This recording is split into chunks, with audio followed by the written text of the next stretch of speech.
है कि आप जाने जाने में है कि जिससे दुर्घटना के आसार बने।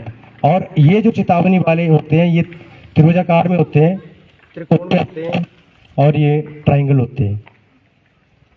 180 का कोण होता है तो 180 के कोण की तरह ही होते हैं ये। और इनमें क्या होता है, वार्निंग किस प्रकार की है कि आगे पशु ज़्यादा जा रहे हैं, वैसा एरिया है, कृपया गाड़ी देख के चलाइए। उसके बाद कोई दाएं मुड़ना बाएं मुड़ना, या तंग जो है वो सड़क है या चौराहा है, कोई स्कूल है, हॉस्पिटल है, या आगे खतरनाक कोई नाला है, कोई पुल है, या कहीं स्लाइडिंग हो रही है, या फिर आपके अभी तो यहाँ रेलवे नहीं पहुंची कि रेलवे का कोई फाटक है, और उसके बाद कोई कहीं को फिसलन है, कीचड़ है, इस प्रकार की चढ़ाई है, उतराई है, इस प्रकार की जो आपको चेतावनी है वो इस त्रिकोण के माध्यम से दी जाती है कि आप कृपया करके इन चीजों को ध्यान में रखें, देखें, और ताकि आपसे जाने अनजाने में कोई गलती ना हो जाए और दुर्घटना का शिकार कोई हो जाए, कोई गलती हो जाए। ये आपको सिर्फ चेतावनी होती है। और तीसरे नंबर पर आते हैं, आपको जानकारी भी दे दी, चेतावनी भी दे दी, लेकिन आप नहीं मानते हैं। तो नहीं मानते हैं तो उसके लिए एक मैंडेटरी मीन्स कि लॉ, आदेश है।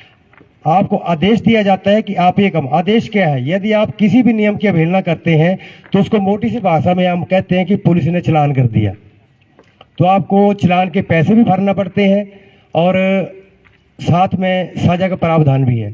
अब मैं एक चीज चालान के बारे में कहता हूं कि मान लीजिए किसी ने हेलमेट नहीं लगाया है तो 1000 रुपये उसका जुर्माना है। अब 1000 में आपको मिला कुछ नहीं, सिर्फ आपने जुर्माना दिया, मिला आपको कुछ नहीं। और हेलमेट की कीमत ISI हेलमेट जो है वो 700, 800, 900 रुपए में फर्स्ट क्लास स्टैंडर्डाइज्ड आपको हेलमेट मिल जाता है। तो हेलमेट लेना वो अच्छा है या 1000 रुपये देना जिसका आपको सिर्फ सीध मिलेगी, आपको कुछ नहीं मिलेगा, और सीख मिलेगी कि नहीं हेलमेट लगाओ। तो ये छोटी छोटी बातें हैं जो मैंने आपको इशारा किया कि उस जुर्माने का कोई फायदा नहीं है। पैसा बांध दो जहां उसका फायदा हो। गलती करके पैसे भर लें तो वो आपके माँ बाप के लिए भी वजन है, आपके लिए भी आने वाले समय में आपके लिए भी बोझ है, और आपके विकास में वो बाधक है। बाकी जब आप 18 साल के हो जाएंगे तो आप लर्नर लाइसेंस बनाइए, उसके बाद गाड़ी चलाइए। टू व्हीलर चलाते हैं हेलमेट पहनिए। हेलमेट जो है, मैंने कहा कि 1000 रुपये जुर्माना छोड़िए, आपके पास हो सकता है पेरेंट्स आपके लाखपति हो, करोड़पति हो, वो कहेंगे रोज दे देंगे। लेकिन ये क्यों बनाया गया है, जब भी हम चलते फिरते फिसलते हैं, गाड़ी स्किड कर जाती है टू व्हीलर, तो एकदम ये टू व्हीलर होता है, इसका अपना कोई स्टैंड नहीं है, ये खड़ा नहीं हो सकता, तो दूसरे की क्या सहायता करेगा। नंबर 1। 4 व्हीलर है, गाड़ी है, देखो आपके सामने जीप लगी हुई है, इसके 4 टायर हैं, यदि खड़ी भी है तो खड़ी है। टू व्हीलर को आप 2 टायरों के ऊपर खड़ी नहीं कर सकते, उसके लिए स्टैंड लगाना पड़ता है, पर वो भी स्टैंड थोड़ा सा हिल गया तो गिर जाता है। तो जो अपनी सुरक्षा नहीं कर सकता उसने दूसरी सुरक्षा क्या करनी। तो आप जब टू व्हीलर चला रहे हैं तो हेलमेट पहनो। हेलमेट से क्या है कि जब भी स्कूटर हिट करेगा, गिरेगा, फिसलन में होगा, तो कम से कम जब गिरते हैं तो सीधे सिर के वजन पड़ते हैं। एक बार मैं भी पढ़ा था, मेरे बच्चे, बेटी हैं मेरी, 2 बेटियां, एक दूसरी में थी, एक चौथी में थी। ये 95-6 की बात है, लेकिन मैंने हेलमेट लगाया था बच्चों। तो हेलमेट की वजह से मैं आप उन बच्चियों की, उनकी शादियां हो गई दोनों की, तो मैं जीवित हूं और उनको देख रहा हूं। यदि मैंने हेलमेट नहीं लगाया होता तो शायद ठीक है, हर कोई जो गुजारा करता है, तो लेकिन आज कैसे होते वो ही जानते। यदि आप उसके बाद कार चलाते हो तो सीट बेल्ट लगाइए। कार के लिए, अगले ड्राइवर के लिए भी, सवारी के लिए भी, पीछे के लिए भी सीट बेल्ट बन चुकी हैं।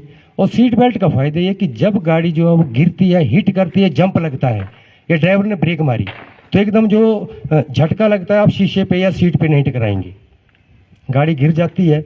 यदि सीट बेल्ट लगाई होती है तो गाड़ी में बैलून होता है, एक गुब्बारा, ठीक है ना, एयर बैग बोलते हैं, ठीक है, गुब्बारा कह लीजिए। वो खुलता तभी है जब आपने प्रॉपर सीट बेल्ट लगाई होगी। यदि ऐसे फॉर्मेलिटी के लिए किनारे से लगाई कि पुल से बचने के लिए, तब नहीं खुलेगा। 4-5 साल पहले मुझे याद है, मैं पूना ट्रेनिंग पे गया था, तो वहाँ 1 करोड़ से ऊपर की गाड़ी थी, हाईटेक गाड़ी थी, उसमें बैलून सब कुछ वो थे, लेकिन क्या था कि उन्होंने सीट बेल्ट नहीं लगाई थी और गाड़ी हिट हुई और गाड़ी डैमेज हो गई और उसमें 3-4 लोग थे सभी। तो इसका फायदा, चाहे गाड़ी सस्ती है चाहे महंगी है, उसे जान के बचने के आसार हैं, क्योंकि सेफ्टी उसमें है। उसके उपरांत आप जब कभी पैदल चलते हो, दाएं बाएं चलने का हमेशा ध्यान रखें कि हमने किस साइड में चलना है। हमने यदि सड़क क्रॉस करनी है तो देख कर करनी है, गाड़ी आ रही है, या आप पैदल चलें तो साइकिल भी हो सकती है। कोई आपको लगता है कि बच्चे तो आप हैं, या आपको लगता है कि कोई बुजुर्ग माता है, कोई और है, और आप उसकी हेल्प कर सकते हैं, तो उसको सड़क पार कराइए। कई जगह जो ट्रैफिक लाइट है, उसमें ट्रैफिक लाइट्स रहती है 3 प्रकार की, कि रुकिए, ठहरिए, चलिए। उसके उपरांत जब ठहरने की बात आती है तो सड़क के दोनों तरफ जो जेब्रा क्रॉसिंग होती है, जेब्रा क्रॉसिंग दोनों तरफ होती है, बीच का जो रास्ता है वो किसके लिए होता है? वो होता है कि उस वक्त कोई पैदल यात्री सुरक्षित तौर पे सड़क को पार कर सके, ताकि किसको दौड़ना नहीं पड़े, वेट नहीं करना पड़े। तो रेड लाइट का मतलब वो है। और जब भी आप गाड़ी चलाते हो तो उस जेब्रा क्रॉस से पीछे ही गाड़ी रखें, उसके बीच में मत घुसे, उससे पीछे गाड़ी रखें। बाकी ये जो मोबाइल का युग है आज, हम स्कूटर, मोटरसाइकिल या गाड़ियों में म्यूजिक सिस्टम, चाहे स्टीरियो बोलो या वैसे बोलो, हम उसको लगाते हैं, फ़ोन को भी सुनते हैं। वो बहुत घातक है। घातक क्यों है? आप कहें जी गाड़ी तो चली हुई है, गाड़ी मैंने सुन रहा हूँ वो है, लेकिन बच्चों ऐसा है कि जब आपको फ़ोन आता है, पता नहीं अच्छा है बुरा है, संदेश है, क्या है क्या नहीं है, कोई पता नहीं होता। कोई ऐसा कह दे कि मम्मी जो है वो गिर गई, तो आपका ध्यान एक तरफ मम्मी की तरफ जाना, स्कूटर की तरफ नहीं रहना। तो अब कोई बोलेगा नहीं जी मुझे ध्यान रहती है, लेकिन आज के ज़माने में मैं नहीं समझता हूँ कि विवेकानंद की तरह कोई ऐसे बच्चे, हमारी पीढ़ी होगी। विवेकानंद जी ऐसे थे कि यदि 5-6 लोग बोल भी रहे हैं तो उनको हर चीज़ का पता था कि इसने ये बोला, इसने बोला, एक एक वर्ड सुन लो। तो हमारा ध्यान जो है उस पर विकेंद्रित हो जाता है। तो कृपया यदि आपको फ़ोन सुनना आवश्यक लगे तो 2 मिनट के लिए रुक जाइए, देर ही पहुंचेंगे कहीं, जल्दबाजी से देर भली,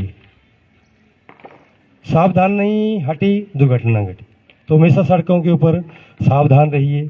उसके बाद आप 2 व्हीलर में बैठे हैं तो 2 ही बैठे हैं, ट्रिपल राइडिंग मत करें, क्योंकि उसकी जो कैपेसिटी है वो उसी ढंग से बनी है। करने को तो आप एक पुली के ऊपर यदि 200 kg कर देंगे तो वो टेढ़ा फेटा वो चल पड़ेगा, लेकिन उसकी जो कैपेसिटी है तो उसकी वो 30 किलो, 40 किलो, 50 किलो जो भी है वही गाड़ियाँ होती हैं। और उसका क्या है कि जब गाड़ी के ऊपर वजन ज़्यादा होगा तो ऑटोमेटिक वो दुर्घटना का कारण बनेगी। चाहे वो कार है, चाहे वो स्कूटर है, चाहे वो ट्रक है जिसमें सामान ज़्यादा होगा, वो कोई भी गाड़ी है। चाहे प्रेशर हॉर्न हो गया गाड़ी में, या कोई म्यूजिकल सिस्टम हो गया, इससे क्या होता है कि जो आपका हॉर्न है इसे आवाज़ आती है तीखी, प्रेशर हॉर्न से तीखी आवाज़ आती है। तीखी आवाज़, बल्कि हमारा हिंदुस्तान, हम संगीत प्रिय हैं, हमें संगीत अच्छा लगता है और अच्छा सुनना चाहिए, लेकिन चलती बार जब आपने सुनना और लाउड ज़्यादा आवाज़ में सुनना, तो उससे क्या है कि आपके जो कानों की क्षमता है उससे बाहर हो जाती है। अभी आप लोग जानते होंगे बच्चे, या अभी आपको लगा होगा कि ये डेसिबल में मापा जाता है, जो कि आपकी कान को सुनने की शक्ति है वो डेसिबल में मापी जाती है, जो उसका शोर है, शोर को। तो शोर कुछ हद तक हम सहन कर सकते हैं, और उससे ज़्यादा यदि प्रेशर और म्यूजिक सिस्टम है जोर जोर से, उसका जो शोर है वो बहुत ज़्यादा है। उससे नंबर 1 आपकी स्किन के ऊपर धब्बे पड़ेंगे, स्किन फट जाएगी, कैंसर तक हो सकता है, डेथ तक के केस जो वो सर्वे में सामने आए। तो ये नहीं है कि कानों के पर्दे फट जाएं, कई बहुत ज़्यादा नुकसान है। तो इसको हम एयर पोल्यूशन, इसको हम साउंड पोल्यूशन कहते हैं। ये जो साउंड पोल्यूशन है, तो इससे क्या है कि ये प्रदूषित करता है, वातावरण को प्रदूषित करता है, और हमारे समाज में हमारे शरीर के ऊपर प्रभाव छोड़ता है। और दूसरा, यदि आपकी गाड़ी, कोई भी गाड़ी है, उसमें स्मोक चेक होता है, पोल्यूशन अंडर कंट्रोल सर्टिफिकेट कहते हैं उसको, कि धुआं चेक करना। जैसे कई बार आपने देखा होता है कि धुआं चेक होता है यहाँ गाड़ी का, पोल्यूशन केंद्र है, तो उससे क्या है कि जो धुआं है जब हमारे वातावरण में फैलेगा तो उससे जो वायु प्रदूषण होगा। तो अपनी गाड़ियों को हमेशा उसी नियंत्रित मात्रा में धुआं चेक करवाते रहें। और जब भी आप गाड़ी चलाते हो, अपनी गाड़ी का समय समय पर रख रखाव जो है वो करते रहें। बाकी कई बार एक्सीडेंट हो जाते हैं, आप देखते हैं कि एक्सीडेंट हो गया, किसी मोड़ पे हुआ, पता नहीं वो कौन होगा, आपका जानकार नहीं है, लेकिन उस वक्त आप जरूर रुकिए, उसकी मदद करिए और एक अनेक इंसान की तरह उसकी हेल्प करिए। आपके पास 100 नंबर है, 108 नंबर है और 112 है, जो भी आपको इजी लगे हेल्प करने के लिए आप उस नंबर पर सूचना देके आप उस वक्त एम्बुलेंस आ जाएगी, पुलिस अथॉरिटी आ सकती है, कोई भी आ सकता है। आप चाहें तो आप खुद भी, आपके पास कोई सोर्स है तो आप उनको हॉस्पिटल तक, नियर बाई डिस्पेंसरी तक जरूर पहुंचाएं। और ये एक नेक काम ऐसा है कि इसको गुड स्मार्टन वर्ड दिया गया है। और यदि हम नेकी करते हैं तो भगवान कहीं न कहीं हमें किसी न किसी रूप में अवश्य उसका परिणाम देगा, कुछ न कुछ फल मिलेगा हमें। और इसके लिए जो नेक आदमी है उसके लिए प्रदेश सरकार ने 5,000 रुपये न्यूनतम जो है वो पुरस्कार भी रखा है। और अभी गवर्नमेंट ऑफ इंडिया से हिमाचल गवर्नमेंट भी इसको इम्प्लीमेंट करने जा रही है। यदि कोई एक्सीडेंट हो जाता है तो उसमें हॉस्पिटल में 1.5 लाख रुपए तक का जो है वो निःशुल्क उसका इलाज का भी प्रावधान किया जा रहा है। लेकिन यदि हम सजग होंगे, हम सड़क सुरक्षा नियमों को मानेंगे, अवहेलना नहीं करेंगे, नियमों में रहेंगे, तो दुर्घटना का प्रश्न ही पैदा नहीं होता। हमारी जितनी भी दुर्घटनाएं होती हैं 100 में से 95% हमारे जो एक्सीडेंट हैं वो हमारी मानवीय चूक, हमारी अपनी गलती के कारण हो रहे हैं।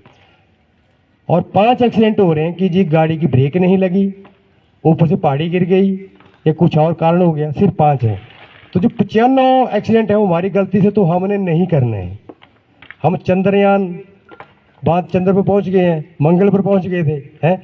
अब मेरे ख्याल से हम सूर्य की तरफ भी हमारी नजरें हैं कि हम सूर्य को भी कंट्रोल कर लेंगे।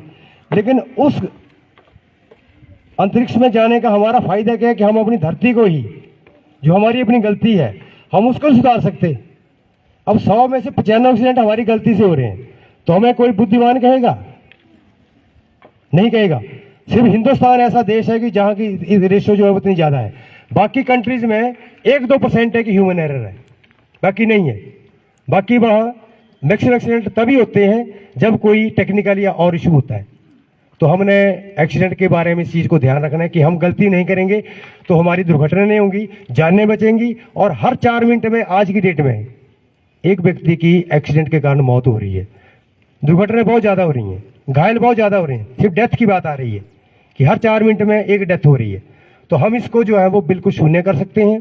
और आपके जो हॉस्पिटल हैं, यदि 10 बेड हैं किसी स्थानीय हॉस्पिटल में, तो 10 में से 3, 4, 5 जो है वो एक्सीडेंट के कारण ही रुके हैं।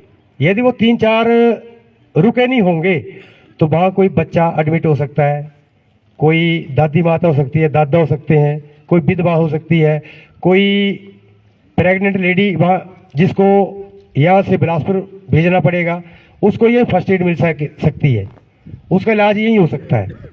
तो वो चीजें जो है वो हम, और मैं एक चीज और आपसे शेयर करना चाहता हूँ कि जितना एक्सीडेंट का खर्चा है उतना खर्चा किसी और चीज का नहीं है।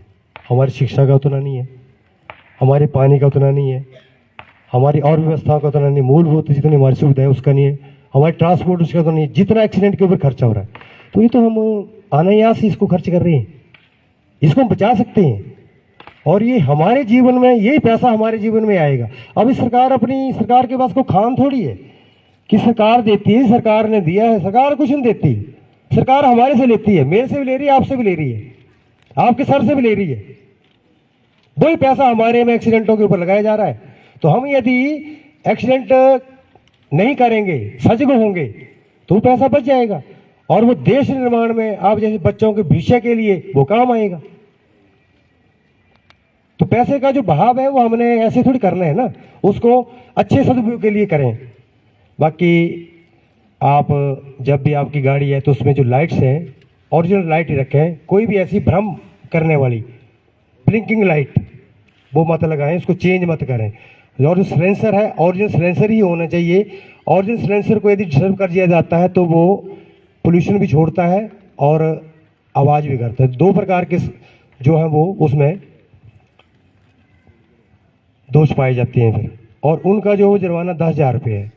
ये सिलेंसर ठीक नहीं है, आवाज़ आती है ना, फट की आवाज़ आती है, कई बार देखा होगा। एक वो और दूसरा उससे फिर धुआं आएगा, वो दोनों के वो जुर्माने लग गए। तो यदि किसी की गाड़ी अपनी है तो गाड़ी को वो उसमें से चेक करवाते रहें। और जब भी आप गाड़ी खरीदते हैं तो गाड़ी अपने नाम से जब आप बेचते हैं तो दूसरे के नाम से ट्रांसफ़र करा दो। गाड़ी और ज़मीन एक ही जैसी चीज़ है।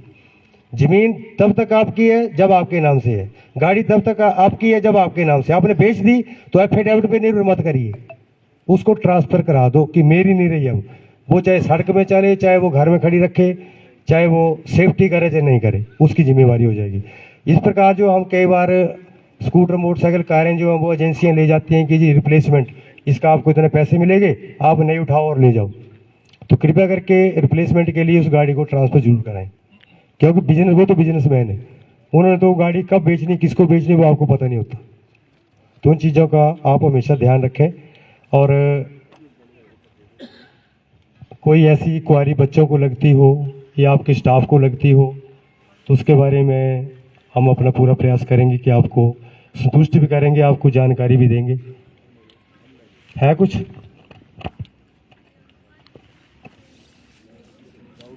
बाकी 18 साल से पहले आप कभी भी गाड़ियां मत चलाएं।